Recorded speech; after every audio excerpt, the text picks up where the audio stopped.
If it comes down to it, is it worth risking everything for a single individual?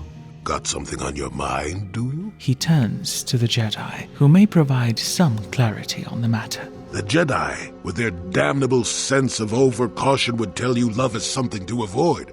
Thankfully, anyone who's even partially alive knows that's not true.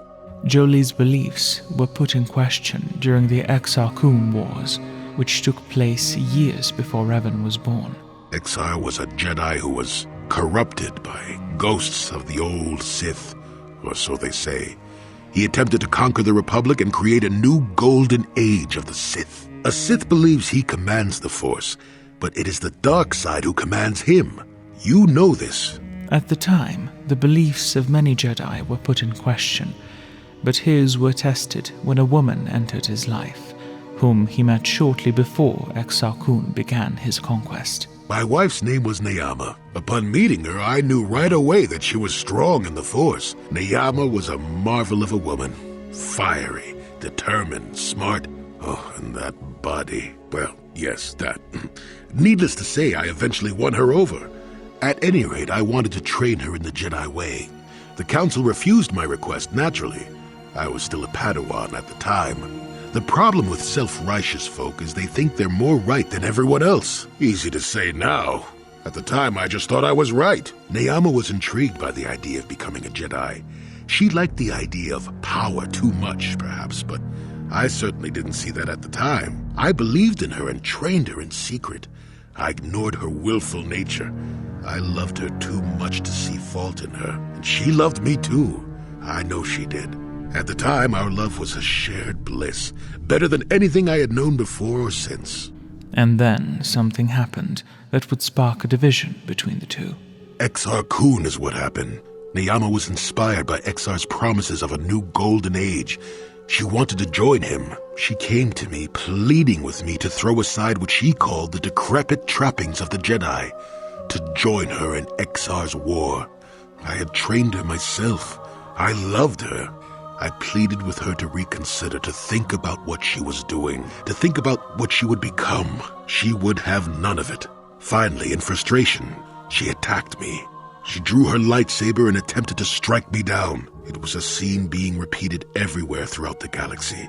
Pupil against master. In my case, it was a long and terrible battle, but I defeated her. But he did not kill her.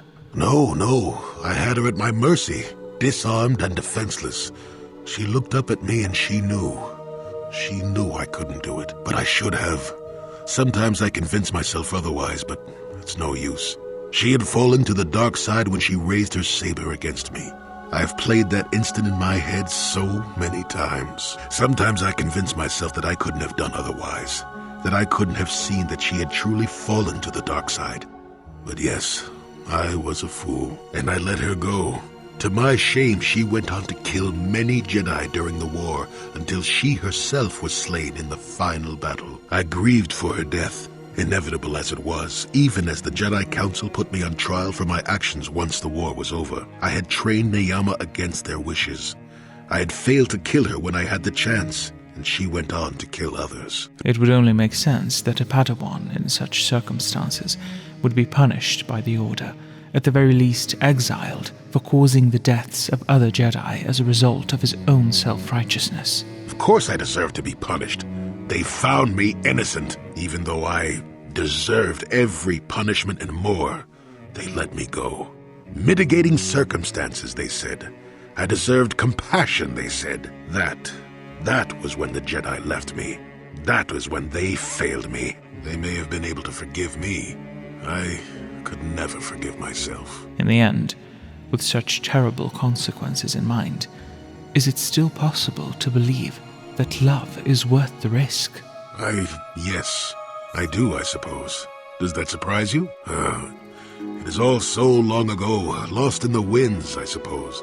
Nobody cares what an old man believes anymore, do they? Revan certainly does, and he is glad this old man decided to accompany him on this journey.